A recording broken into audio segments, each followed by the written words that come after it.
This story is about the mystery and the magnificence of the northeastern cornerstone of our great Canada. These rugged mountains reveal the beauty that reminds Canadians how fortunate they are to be able to share in natural heritage such as this. The Torngat Mountains form the underlying foundation of the Newfoundland territory of Labrador. The wedge-shaped range divides the waters of the Labrador Sea from those of the Ungava Bay. They are not well known, and they certainly are not well traveled by people from the Southlands. There is only one set of Torngat Mountains, but different cultures have very different views of the same resource. The indigenous Inuit people have lived here for thousands of years. They have an intimate and spiritual relationship with this land of contrast. The Inuit often explain the events of their lives using legends and stories in conjunction with the land. A different viewpoint is often expressed by southern adventurers who come to experience and learn about the scale and intensity of the land of Inukshuks. They come with a sense of introspection in addition to a sense of challenge and quest. On their trip, they explore their inner thoughts as well as the landscape. Following the credits, a complete version of the poem Response to a Northern Landscape is presented for your listening enjoyment.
The Inuit elder spoke in low and liquid tones, his voice as supple as the caribou skin walls of their summer house on the Nakvak Fjord.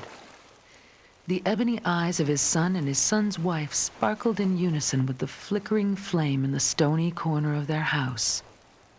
With his grandson's head resting on his crossed knees, he once more told the favorite story of Torngat, the spirit ruler. The mountains in this area are ruled by the spirit Tongait. His wife Tongait rules the great winds and all the animals. Tongait and Tongait live in a dark cavern somewhere in these beautiful Torngat Mountains. The two spirit rulers are often mischievous with passing human travelers and send difficulty and grief to confuse them. People should not go close to their cave, for Tongait has the ability to catch both humans and animals and punish them. He may lock the spirits inside of a rock or beneath waters of the rushing river for all times. The family listened to the story as outside of their home, the spirit ruler of the north winds sang her songs of the beautiful mountains and their history with the chosen people. Further inland, but not a long distance from the fjord, a green nylon tent luffed gently in the steady breeze.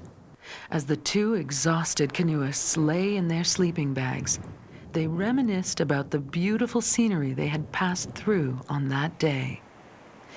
This was, indeed, a mystical and spiritual place. Occasionally, they could hear the thundering resonance of rocks sliding and crashing down the mountainsides into the valleys below.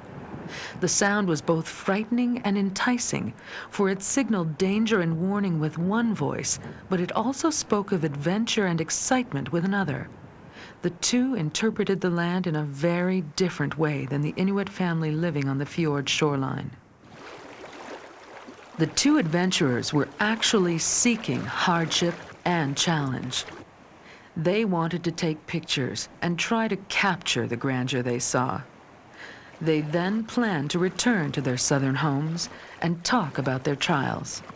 When safe and comfortable, many good stories would be told.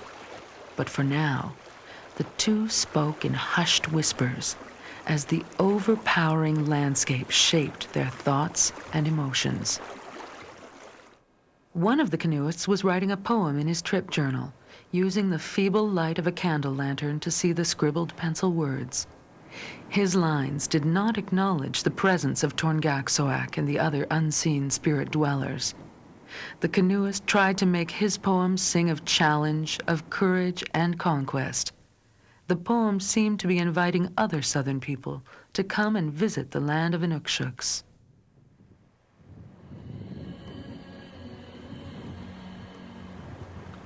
Travel the great northern climes.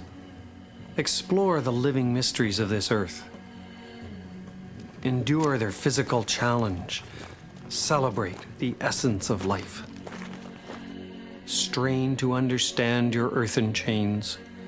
Shed your city-bred stance. Create a space in your mind to ponder. Create a bookmark in your thoughts. Reach back to your childhood. Rebuild your sense of wonder.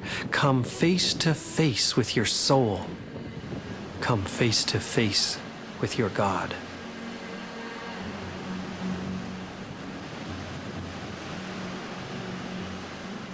Move your frail craft forward with conviction. Ride the waters of time to the great seas below. Startle your idle synapses and tease the truth to surface. Push back your walls. Let go of structure. Let go of time. Float through other dimensions.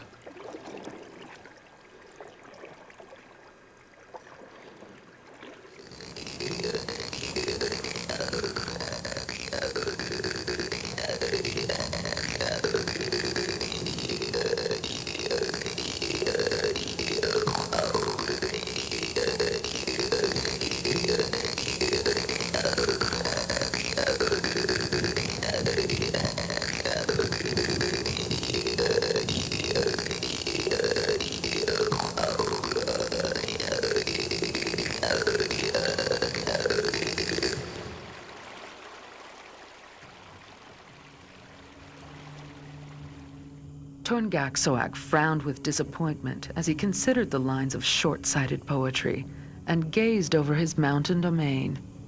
In the southern distance, he could see the giant steel machines ripping his mountain land's heart open in search of the yellow-green metal.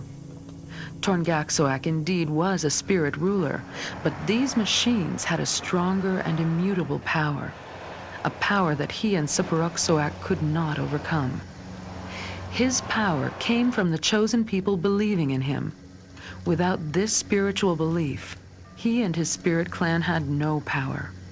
Torngat watched from Wind God Mountain, and for the first time since time began, he experienced the human feelings of anxiety.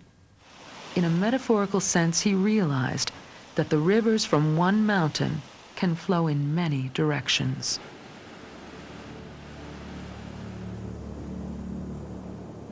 His wife also sensed that the strength of the new people was forcing her animal children to leave the area.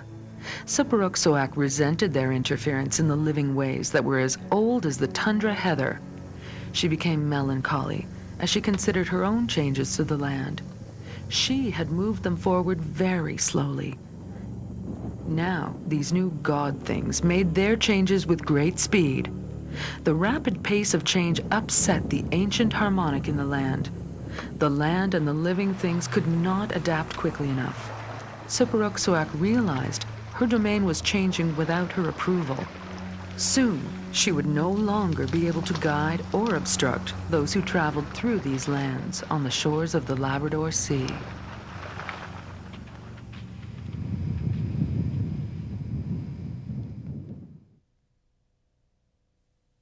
She continued her musings as far beneath her, the canoeist labored over his poem, believing he could capture the meaning of this stark land. Face the hurt, the hunger, the fear. Wager your safety as stakes. Accept your animal sufferings. Follow the path that you dare. See the land as beauty incarnate, or see the land as barren and waste. These are the lands of Aurora, shown to those who believe.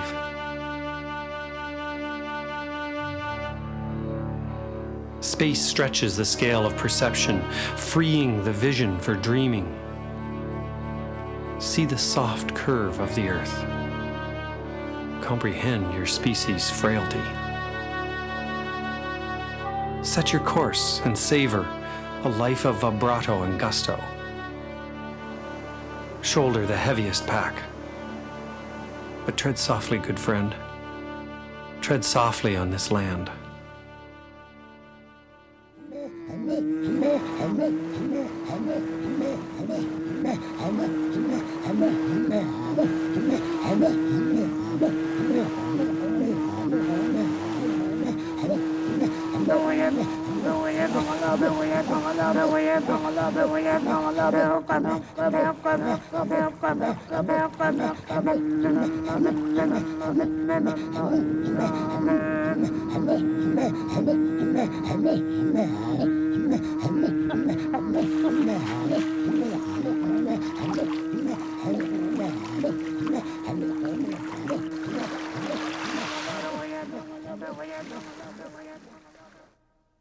The Inuit man finished his storytelling as the wind outside sifted through the new and sharp-edged rocks.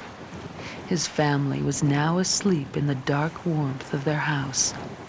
The old man's mind wandered, and he conjured images of great herds of caribou, feasts of walrus, and brave hunts for seals. These thoughts were familiar and comfortable to him. But on a twist of the wind, these images shifted in his mind. He saw airplanes landing on the waters. He saw steel machines changing the shape of the land. He could see great numbers of the new people coming and staying in his land. He understood that his land was always changing, on its way to becoming something else. Transformation was a common idea within his informal religion.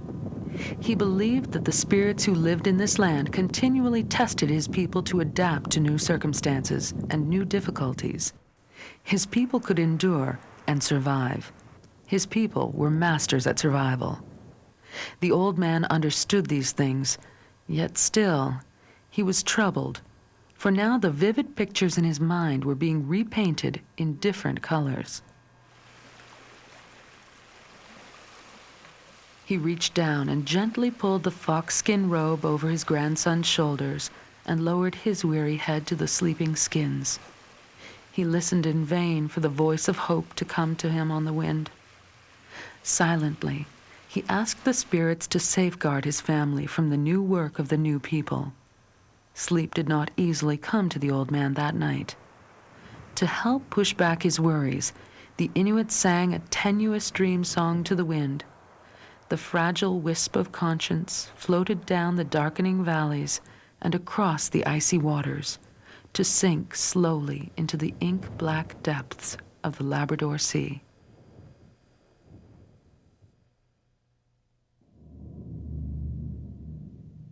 Reveal yourself, O land of Inuktitut. Show us the ways of your wisdom. Teach us to honor your history. encourage us to question your mystery. Join and commune with us, for we are drawn to your shining light. We seek direction for ourselves. Our weakness is mirrored in your perfection. As we revel in creation's cradle, we discover protection and promise as we flow towards the awakening light. We look downward and inward to our reflection on the pool.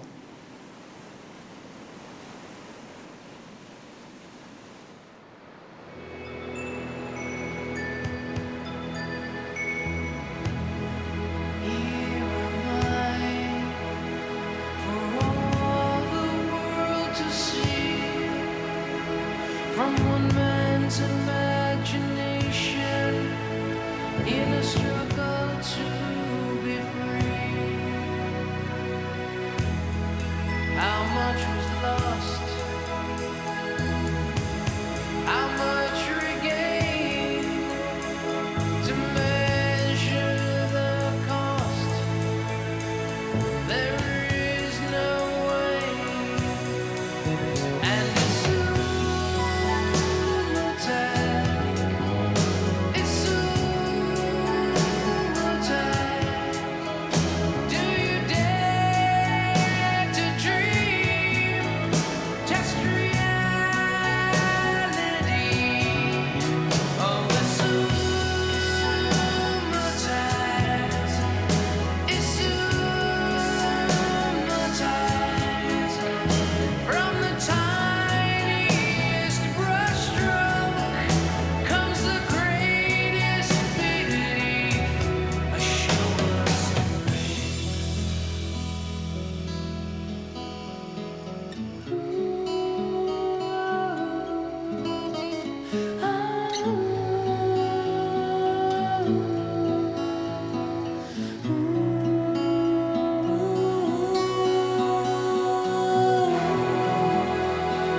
For your interest and enjoyment, a complete reading of the poetry used in this story will now follow.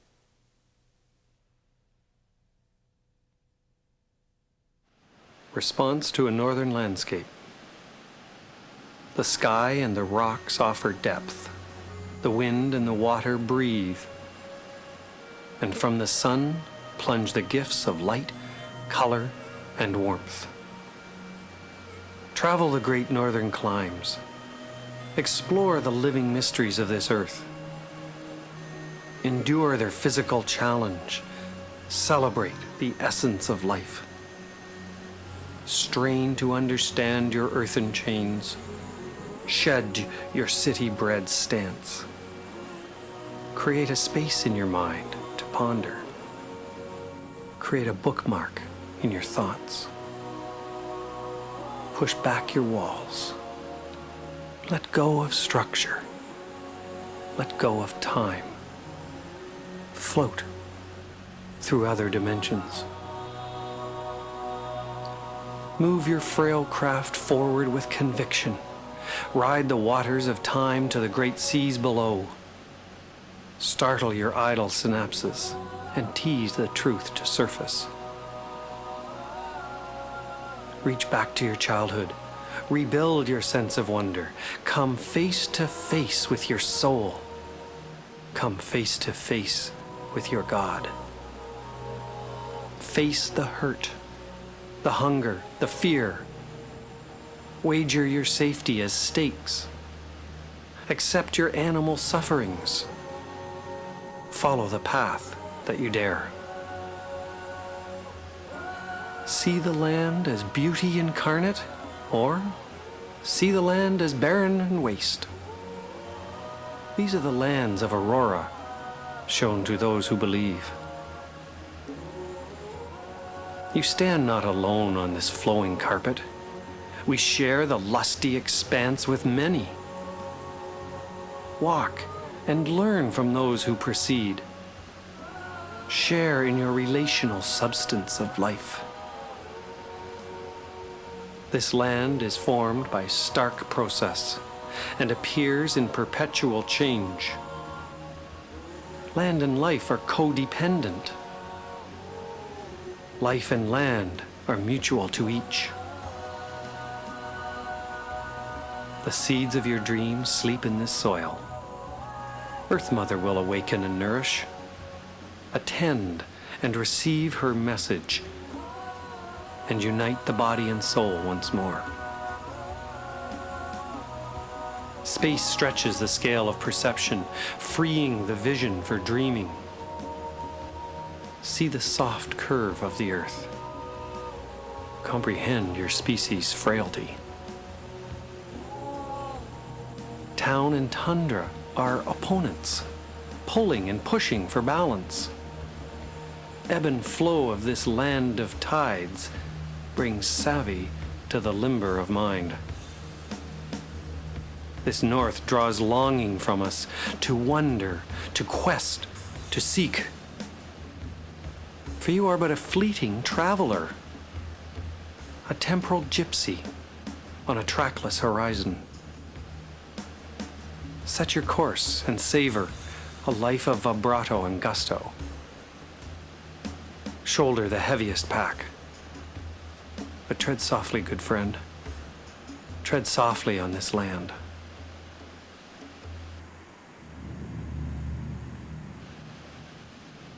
Reveal yourself, O land of Inuktitut.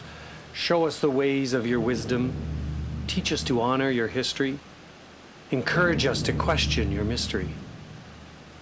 Join and commune with us, for we are drawn to your shining light. We seek direction for ourselves. Our weakness is mirrored in your perfection. As we revel in creation's cradle, we discover protection and promise. As we flow towards the awakening light, we look downward and inward to our reflection on the pool.